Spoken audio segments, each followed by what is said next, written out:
Good morning friends, আজকে আবারও চলে এসেছি আমি আমার রান্নাঘরে। তো আজকে আমি মাছ করব, তো তার জন্য আমি 3টে কাতলা মাছ নিয়ে নিয়েছি, 3টে স্পেশাল মাছই নিয়েছি।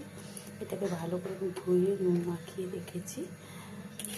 আর এখানটা আপনার নিয়ে নিয়েছি আমি মশলা, যেটা আমি বাটবো।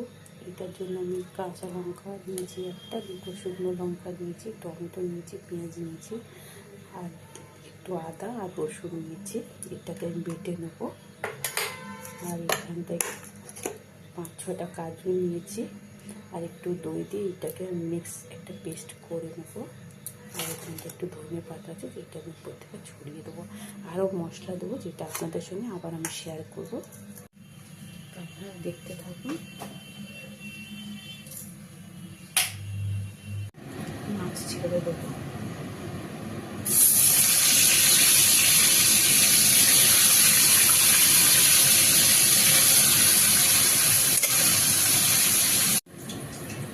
এইখানটা মাছ আমার হয়ে গেছে ভাজা, তাই মাছটাকে বার করে নেব।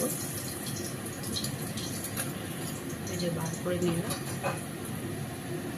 তো এই তেলের মধ্যে কয়েকটা গরম মশলা দিয়ে দেবো, একটা তেজপাতা দেবো, 2টো ছোটো এলাচ দেবো, একটুখানি দালচিনি দেবো, আর 1-2টো লবঙ্গ আছে, একটু জিরে দিয়ে দেবো।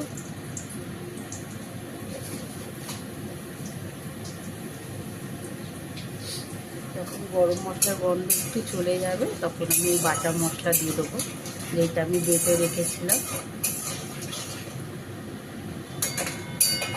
এবার এই মশলাগুলো দিয়ে দেবো।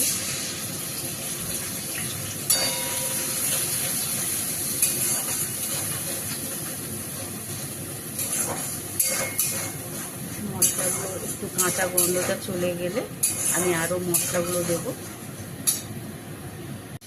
এবার এই গুঁড়ো মশলাগুলো দিয়ে দেবো। একটু আপনার হলুদ আছে, একটু লঙ্কা গুঁড়ো আছে, কাশ্মীরি লঙ্কা গুঁড়ো, যেতে একটু রঙটা ভালো আসবে, আর একটু জিরে গুঁড়ো আর ধনে গুঁড়ো আছে, এগুলো দিয়ে দেবো। ভালো করে কষে নেবো আমি মশলাটাকে।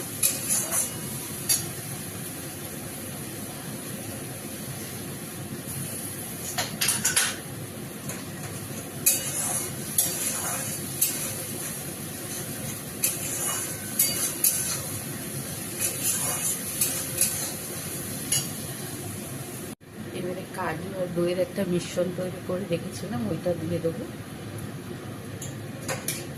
এটাকে ভালো করে আমি কষে নেবো।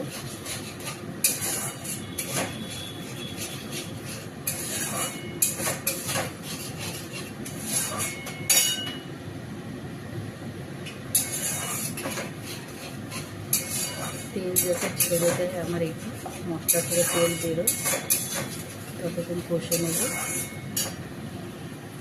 স্বাদ মতো নুন দিয়ে দেবো।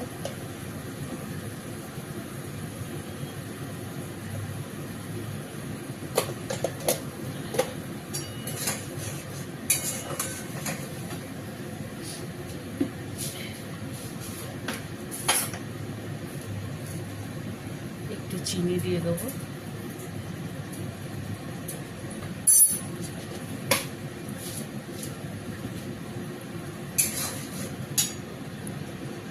আমার এখানটা ভালো করে মশলা কষানো হয়ে গেছে, মশলা থেকে তেলও ছেড়ে দিয়েছে। এবার আমি জল দিয়ে দেবো এর মধ্যে, যতটা আমার ঝোল লাগবে।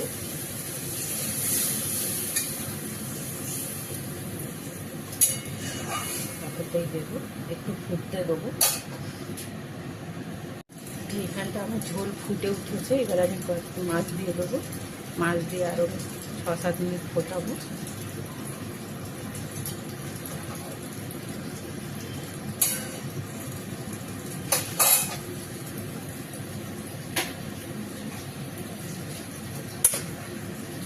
তো এখানটা আমার হয়ে এসছে তরকারিতে। এবার আমি এতে গরম মশলা অ্যাড করে দেবো। করে দিলাম গরম মশলা, বেশি দিয়ে। এবার আমি গ্যাসটা বন্ধ করে দেবো।